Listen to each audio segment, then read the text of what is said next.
사람이 정신적으로 성숙하게 되면 자기 자신에게 이런 질문을 합니다. 나는 누구인가? 어디에서 와서 어디로 가는가? 왜 사는가? 어떻게 살아야 하는가? 이 질문에 대한 해답을 얻기 위해서 많은 사람들이 철학을 공부하기도 하고 여러 다른 종교들을 기웃거리기도 합니다만은 시원한 답을 얻지 못합니다. 예수님을 만나야 이 궁금증은 한순간에 해결될 수 있습니다.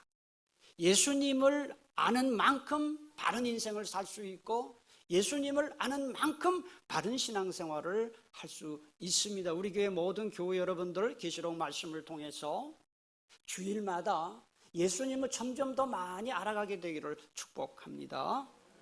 요한계시록은 심판에 관한 말씀이 주 내용이 아닙니다. 요한계시록은 예수님이 어떤 분이시냐, 교회가 어떤 곳이냐, 주로 여기에 관한 말씀입니다. 그래서 지난 주일에 예수님의 인상착의 10가지 인상착의 중에 4가지에 대해서 말씀드렸습니다. 이것을 통해서 예수님은 교회의 주인이시고 교회의 보호자이시다라는 것, 예수님은 우리의 대제사장이시다라는 것에 대해서 말씀드렸습니다. 오늘은 나머지 6가지에 대해서 말씀을 드리겠습니다. 예수님의 10가지 인상착의 중 5번째는 예수님의 머리입니다.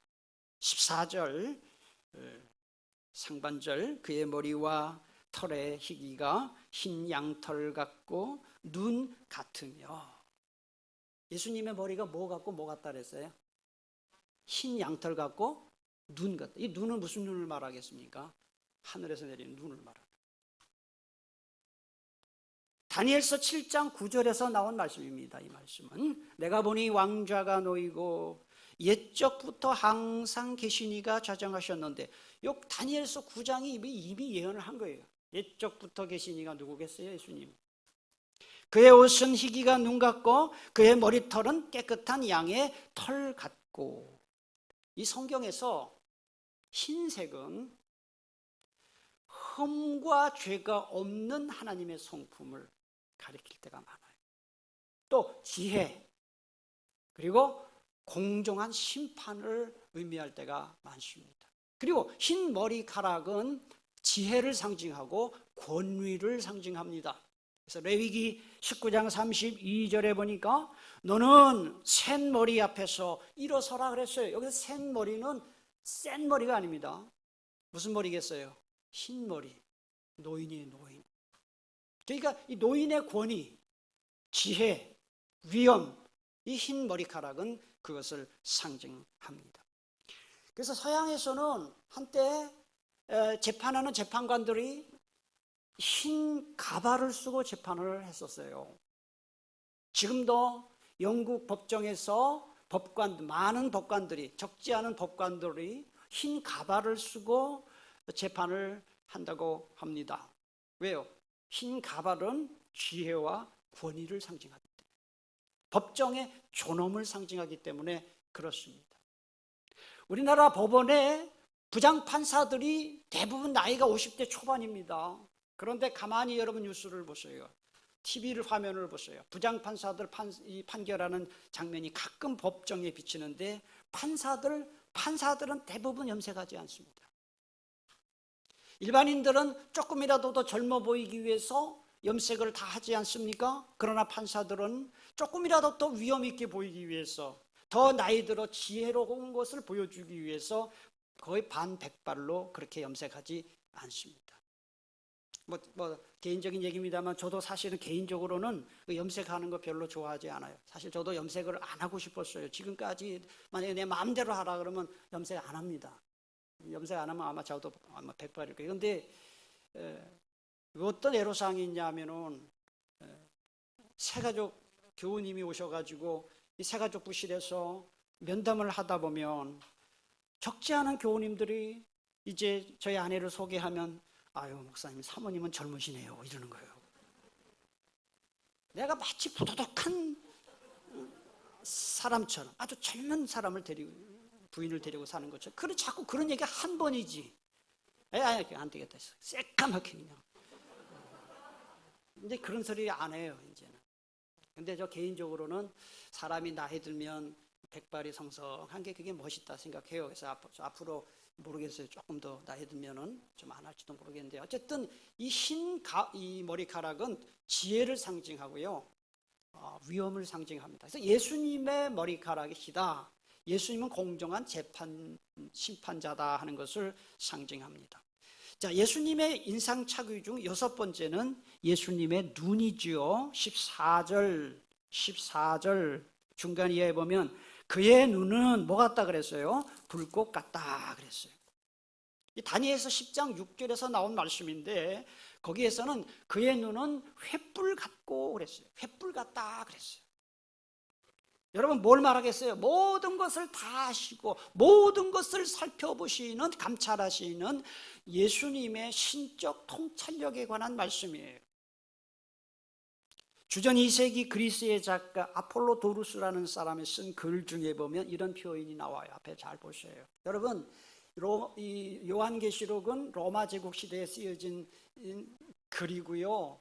그래서 이 초대교회 그리스도인 요한계시록을 받아본 사람들은 이 그리스 로마 신화에 대해서 아주 익숙해요. 그래서 이 요한계시록에 보면 그 그리스 로마 신화가 배경으로 된 글들이 많이 나오는데 아폴로도루스가 쓴 책에 보면 헤라클레스의 눈이 불빛을 발했다. 이는 그가 제우스의 아들임을 나타내는 표시였다. 이런 신화에 익숙한 초대교회 그리스도인들이 예수님이 하나님의 아들로서 눈이 빛났다라는 것을 금방 이해할 수 있었어요. 사람의 눈은 속일 수 있어요. 사람의 눈은 한두 번 속일 수 있지만 우리 주님의 눈앞에서는 감출 수 있는 것이 아무것도 없습니다. 사람이 만든 엑스레이나 사람이 만든 MRI 같은 의료 장비들은 인간의 눈으로 볼 수 없는 미세한 이 세균들, 세포들을 다 들여다볼 수 있지 않습니까? 인간의 의술도 이렇다고 한다면 우리 주님은 얼마나 더 우리를 잘 보실 수 있겠습니까? 판사들은 피의자의 말이나 피의자의 행동만 보고 판결을 내리지만은 우리 주님은 그럴 필요 없어요. 우리 주님은 우리 모든 걸 다 알고 계시는 분이에요. 히브리서 4장 13절을 말씀합니다. 지으신 것이 하나도 그 앞에 나타나지 않음이 없고 우리의 결산을 받으실 이의 눈앞에 만물이 벌거벗은 것 같이 드러나느니라. 주님 앞에서 모든 것이 다 드러난다 이런 뜻이에요. 몇 년 전에 연합뉴스에 이런 기사가 실린 적이 있습니다. 제목이 이렇습니다. CCTV 당신이 이제 어디서 뭐 했는지 난 다 알아요. 이런 제목이에요.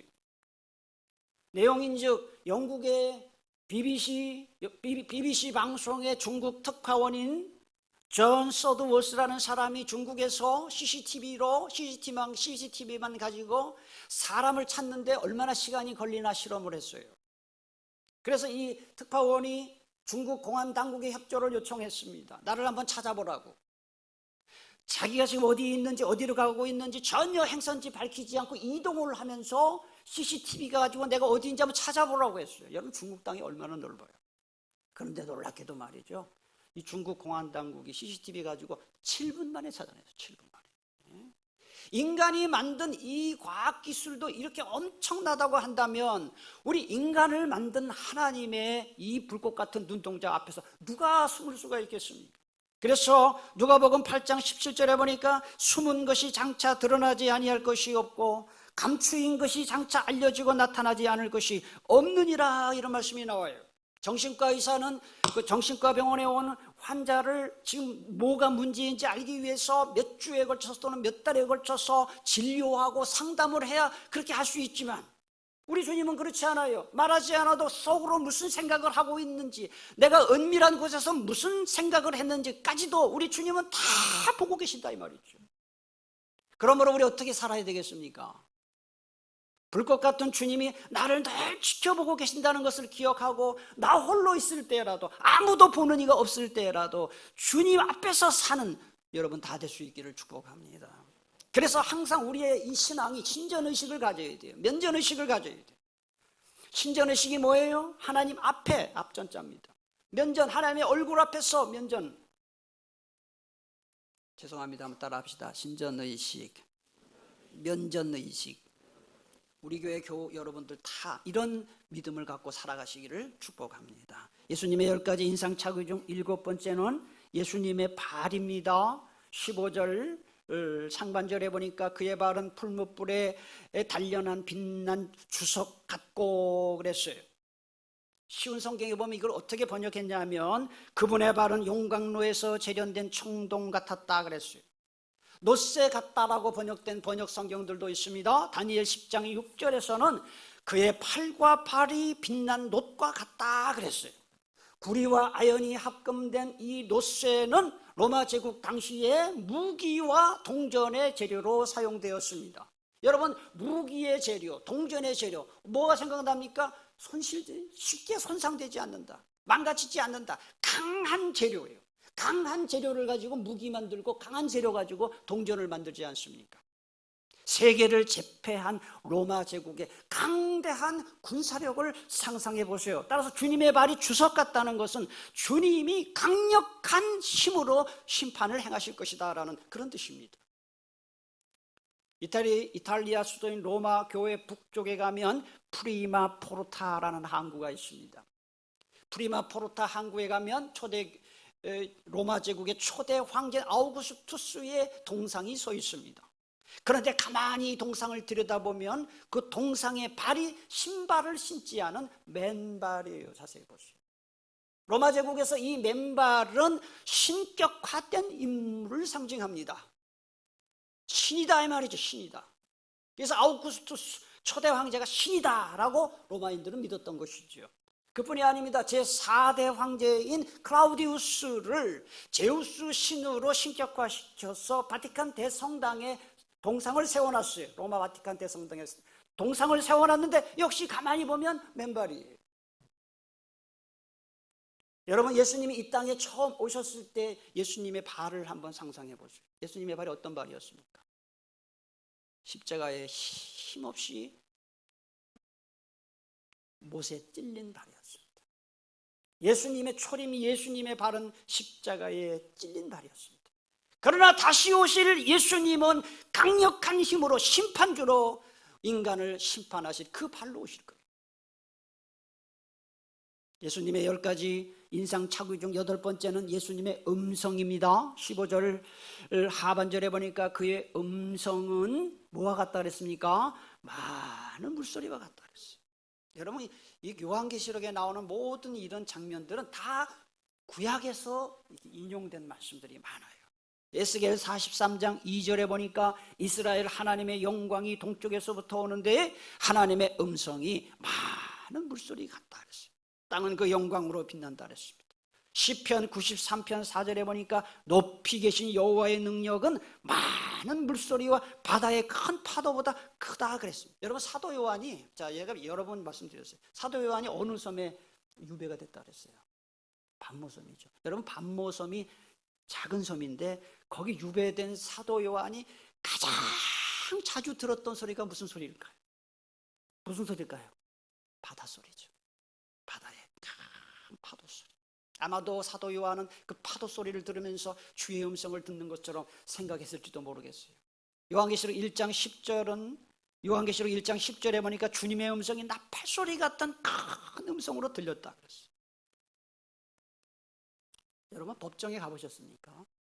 법정에서 재판장이 아주 작은 목소리로 말을 할지라도 그 재판장의 말 한마디 한마디는 피고의 운명을 좌지우지합니다. 피고를 사형에 처한다, 죽는 거예요. 피고는 석방되는 거예요. 피고의 그 재판장의 말 한마디 한마디가 피고의 운명을 좌지우지하기 때문에요, 작은 목소리로 말해도 피고에는 엄청난 큰 목소리로 들리는 것처럼 주님이 심판주로 재림하실 때 죄인들은 엄청나게 두려워 떨게 될 것입니다. 1991년 필리핀에 피나투보 화산이 폭발했습니다. 기억하는 분 계십니까? 그래서 많은 사람들이 죽고 다쳤습니다. 그때 구사일생으로 살아남은 사람들에게 기자가 가서 인터뷰를 했습니다. 화산이 폭발할 때 무엇이 가장 두려웠냐고 이렇게 물었습니다. 우리 보통 사람들이 생각할 때는 죽는 게 두려웠다라고 대답할 것 같지요? 그렇지 않아요.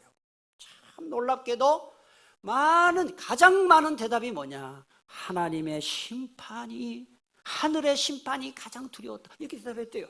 막 화산이 떨어지는 것을, 불이 막 덮치는 것을 보면서 죽음이 두려운 게 아니라 심판을 받는 것 같은 생각이 들었다는 것입니다. 여러분, 이 심판과 죽음을 두려워하지 않는 방법은 딱 하나밖에 없습니다. 주님의 말씀대로 사는 것입니다. 주님을 믿는 믿음. 저도 아직 죽음을 직면하지도 않고 죽음을 맛본 적이 없기 때문에 모르겠습니다만은 그런 확신은 있어요. 내가 신앙생활 잘하면 죽을 때가 돼도 죽음이 두려울 것 같지는 않아요. 죽음을 준비하는, 심판을 준비하는 최고의 준비가 뭐냐? 예수 잘 믿으시기를 축복합니다. 예수님의 10가지 인상착의 중 9번째, 예수님의 입입니다. 16절 중간을 보세요. 16절 중간에 그의 입에서 좌우의 날선 검이 나오고, 여기 검이 뭐죠? 쉽게 말해서 칼이에요. 칼. 그리스의 스토아 철학자인 클린데스가 제우스에 대한 찬송이라는 글을 썼는데, 거기 보면 제우스가 천둥벼락으로 이게 심판을 행해요. 그런데 거기 보면 이 천둥벼락이 10행의 양날을 가진 것으로 묘사되었어요.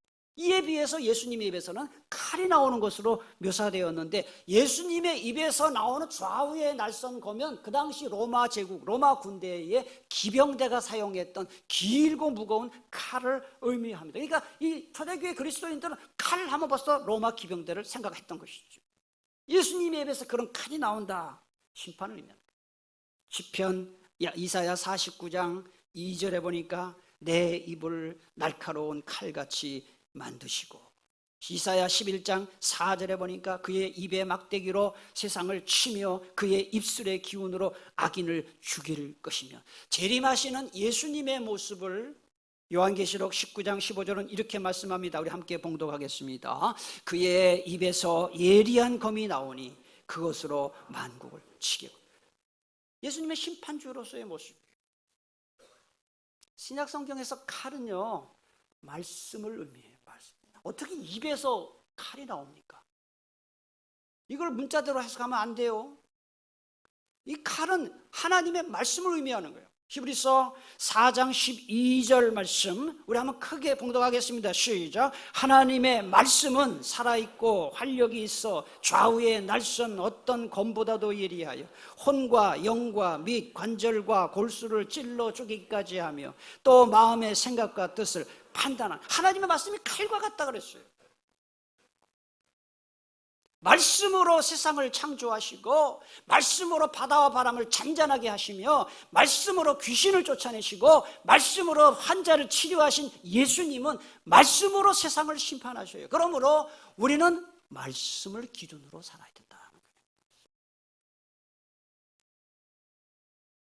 성경 말씀의 가르침대로 회사를 운영해도 회사 망하지 않고 성공할 수 있을까요? 여러분 어떻게 생각하죠? 이 질문에 대해서 자신 있게 그렇다고 대답한 미국의 큰 기업이 있습니다. 칙필레라는 기업이에요. 여러분 들어보셨는지 모르겠어요. 이 칙필레라는 기업은 미국인들에게 가장 인기 있는 치킨 버거 회사입니다. 미국에 혹시 가시면 칙필레 한번 가보셔요. 저도 못 가봤어요, 사실은. 유명해요. 치킨버거가 가장 맛있는 집이 바로 칙필레라 그래요. 그리고 미국에서 맥도날드와 스타벅스에 이어서 세 번째로 패스트푸드 규모가 큰 회사가 바로 칙필레. 그런데 이 회사는 참 놀라운 것은 우리 회사는 크리스찬 기업입니다라고 아주 떳떳하게 대놓고 장사하는 그런 기업이에요. 그래서 여러분 아시겠습니다만은, 여러분 이 버거가 무슨 요일에 가장 많이 팔릴 것 같아요? 주말과 주일이에요. 그런데 그 회사는 주일날 문 닫아요. 대단한 거죠. 문 닫아요. 성경 말씀대로. 그리고 미국이 동성애가 얼마나 심각합니까? 그런데 이 칙필레는 동성애는 죄다라고 공개적으로 막 대놓고 이야기를 해요. 그래가지고 동성애 반대 단체로부터 막 살해 위협까지 받으면서도 끝까지 얘기하고, 얼마나 이 성경에 대해서 철저한 기업인지 몰라요. 그런데 승승장구하는 거예요. 그 비결이 뭐냐? 탁월한 차별화된 맛, 그 다음에 친절한 고객 서비스, 그리고 성경의 원칙. 여러분 기억하십시오. 하나님의 말씀을 기준으로 사는 사람, 하나님의 말씀대로 운영되는 기업, 하나님의 말씀에 입각해서 운영되는 나라, 하나님이 반드시 복 주시고 은혜 주심을 믿으시기를 바랍니다. 말씀대로 사십시오. 예수님의 10가지 인상착의 중에 마지막 10번째 예수님의 얼굴입니다. 16절 하반절 16절 끝부분, 그 얼굴은 해가 힘있게 비치는 것 같더라. 그래서 여러분, 예수님이 재림하신 후에 새하늘과 새 땅이 돌아야 하는데 어떤 모습인지 설명하는 구절이 있습니다. 요한계시록 21장 23절부터 25절에 보면 새하늘과 새 땅의 모습이 나와요. 한번 참 너무 중요한 말씀입니다. 우리 함께 봉독하겠습니다. 시작. 그 성은 해나 달의 비침이 쓸데없으니 이는 하나님의 영광이 비치고 어린 양이 그 등불이 되심이라. 만국이 그 빛 가운데로 다니고 땅의 왕들이 자기 영광을 가지고 그리로 들어가리라. 낮의 성문들을 도무지 닫지 아니하리니 거기에는 밤이, 여기 천국에 없는 게 여기 세 가지가 있죠. 여기 보면 해와 달이 없어요. 그 다음에 밤이 없다 그랬어요. 왜 그래요? 예수님 자신이 빛이기 때문에. 예수님 자신이 빛이 되시고 예수님 자신이 강력한 태양과 같은 그런 존재이기 때문에 해달 필요 없다, 밤이 필요 없다 그랬습니다. 계시록의 주 배경이 된 다니엘서에서는 주님의 얼굴이 번갯빛 같다. 변화산에서 예수님이 베드로, 야고보, 요한과 함께 마태복음 17장에 보면 변화산에 올라갔을 때 예수님의 얼굴이 해같이 빛났다 그랬고요. 사도 바울이 사도행전 9장에 보면 시리아의 이 다마스커스에서 회심했을 때 그때 만난 예수님은 이 강력한 빛으로 나타나셨어요. 주님의 얼굴이 해처럼 빛난다고 했는데요, 이 얼굴은 인격을 대표해요. 인격. 여러분 가만히 보세요. 얼굴을 보면 그 사람의 모든 것이 다 담겨져 있어요. 그러니까 예쁘냐 미우냐 그거 아니에요. 잘생기냐 뭐 그거 말고요. 그 사람의 모든 인품이 얼굴에 나타나고요. 그 사람이 배운 사람인지 못 배운 사람인지, 성질이 고약한지 성질이 온화한지 얼굴 보면 알아요. 얼굴. 사기꾼들 보세요. 사기꾼처럼 생겼어요. 바람둥이들 보세요. 얼굴에 바람이 가득해요. 배운 분들 보세요. 얼굴에 교양이 넘쳐요. 믿음 좋은 분들 보세요. 벌써 얼굴에 나 믿음 좋아요 써 있어요. 얼굴은 인격이에요. 영혼이에요. 예수님의 얼굴이 해같이 빛났다. 그런 차원에서 받아요. 이 얼굴이라는 우리나라의 말은 얼골에서 나왔고 얼꼴에서 나왔어요. 얼꼴이 맨 첫 번째 시작이래요. 근데 얼이 뭐냐? 영혼이라는 뜻이에요. 여러분 남자분들 아세요? 군대 가서 군기 빠지면 뭘 줘요? 얼 차려주잖아요. 얼 정신 차려 이 말이에요. 그 다음에 멍청한 사람을 못 빠진 사람이라 그래요. 얼 빠진 사람이라 그래요. 얼이 영혼이에요. 영혼. 그 다음에 꼴이 뭐냐? 꼴은 모양 모습이에요. 그러니까 얼꼴이 뭐냐? 영혼의 모습이에요. 얼굴이 뭐냐? 영혼의 모습이에요. 그러니까 주님의 얼굴이 해와 같이 빛났다는 것은 주님의 이 말로 다 할 수 없는 주님의 영광을 나타내는 거예요. 이 주님을 믿는 사람들도 같이 영광스럽게 된다는 말씀이 마태복음 13장 43절에 나와. 얼마나 귀한 말씀인지 몰라요. 우리 함께 다 같이 봉독합니다. 그때의 의인들은 자기 아버지 나라에서 해와 같이 빛나리라. 아멘. 믿는 사람들은 주님의 영광에 동참하게 돼요. 그리고 이 세상에서도 행복을 맛보며 살게 되는 것입니다. 이 세상 사람들이 가장 원하는 게 행복하게 사는 거예요. 여러분들 중에 나 불행하게 살고 싶어요 그런 사람 있습니까? 다 행복하게 살고 싶어 해요. 미국의 명문 대학의 그룹이라고 불리는 이 아이비리그 대학에서 가장 인기 있는 명강의 세 주제가 뭐냐? 첫째가 행복학. 두 번째가 정의. 여러분 정의 몇 년 전에 그 샌들 교수가 유명해졌잖아요. 어느 대학교인가요? 샌들 그 교수가. 정의가 뭐야? 마지막이 죽음이에요.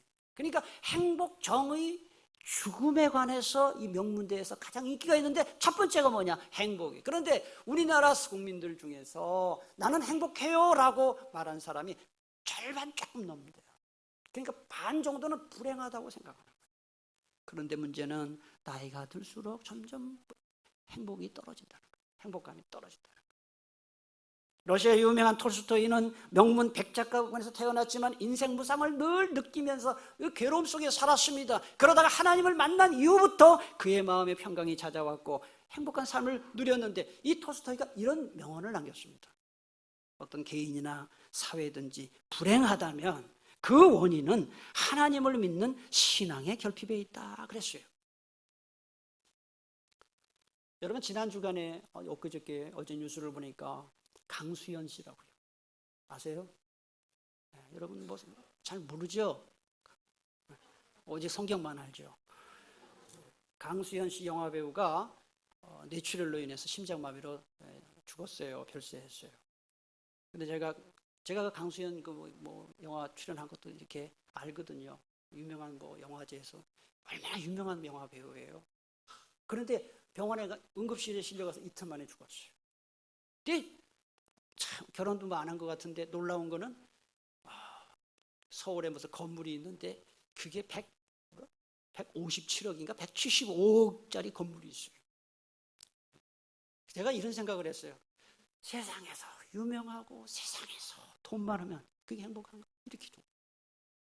인간의 행복이 뭐냐? 여러분 돈이 우리를 행복하게 하는 거 아니고 건강이 행복하게 하는 것이 아니고요. 지식이 행복하게 하는 것이 우리의 진정한 행복은 주님이 주시는 거예요. 주님이. 예수 잘 믿는 사람. 예. 여러분 행복하게 살고 싶다면 정말 주님과 동행하시고 주님 말씀대로 살아가시기를 축복합니다. 기도하겠습니다. 오늘 주신